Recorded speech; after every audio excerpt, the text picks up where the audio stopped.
नमस्कार, आप देख रहे हैं वीके न्यूज। मैं हूं सुनील राउत। मध्य प्रदेश में कमलनाथ की सरकार गिराने में जिन विधायकों का हाथ रहा, वे विधायक बेंगलोर से लौट आए हैं।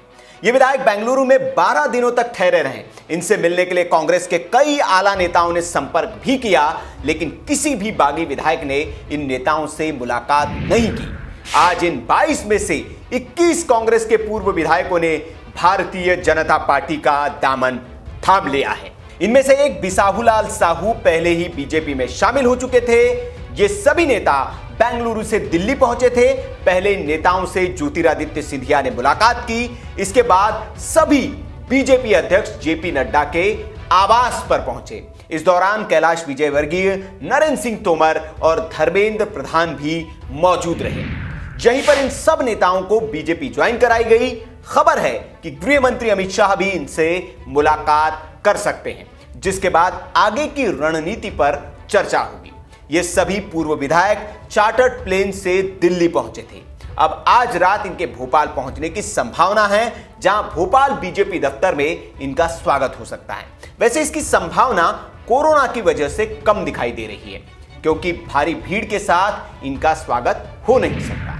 इन्हीं 22 विधायकों के इस्तीफे के बाद मध्य प्रदेश में 15 महीने पुरानी कमलनाथ सरकार अल्पमत में आ गई थी और शुक्रवार को कमलनाथ को मुख्यमंत्री पद से इस्तीफा देना पड़ा था। इस्तीफा देने वाले और बीजेपी में शामिल होने वाले 22 विधायकों में से 18 विधायक सिंधिया समर्थक हैं, जबकि 4 वे हैं जो सरकार और दिग्विजय सिंह और कमलनाथ की जोड़ी के सताए हुए थे, जिनसे नाराज होकर इन्होंने विधायक पद से इस्तीफा दे दिया था।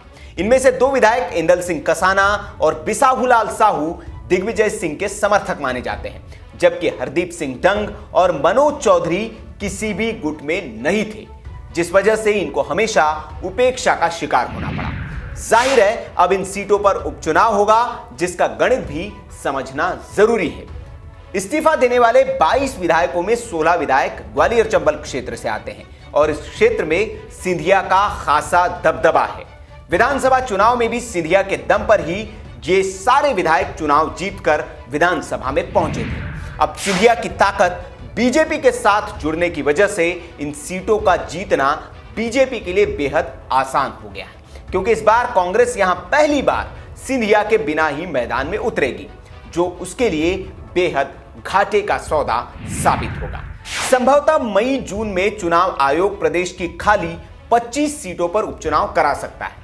इस चुनाव के नतीजे ही प्रदेश की सरकार का भविष्य तय करेंगे, क्योंकि इस चुनाव में जो ज्यादा सीटें जीतेगा उसी की मध्य प्रदेश में सरकार बनेगी।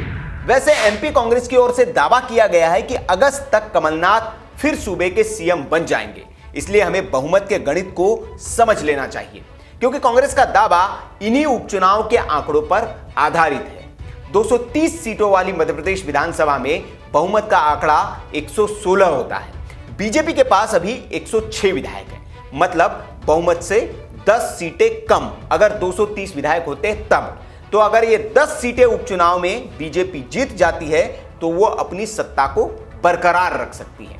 लेकिन कांग्रेस के लिए दोबारा सत्ता पाना इतना आसान नहीं है, क्योंकि कांग्रेस के पास अभी सिर्फ 92 विधायक बचे हैं और उसे 116 का बहुमत वाला जादुई आंकड़ा छूने के लिए 25 में से 24 सीटें जीतनी होगी, जो बिल्कुल नामुमकिन सा लक्ष्य है। इधर मध्य प्रदेश में अभी भी बीजेपी ने सरकार बनाने का दावा पेश नहीं किया है।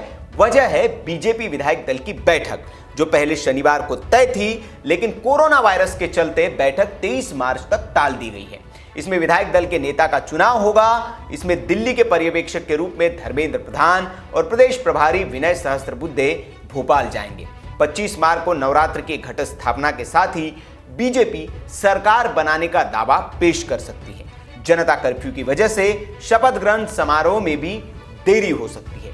तो ये रहा मध्य प्रदेश का हाल। मगर मध्य प्रदेश में अभी सरकार कुछ दिनों में मिलेगी, लेकिन जो बागी विधायक थे उन्होंने भगवा धारण कर लिया है और वो बीजेपी में शामिल हो गए हैं।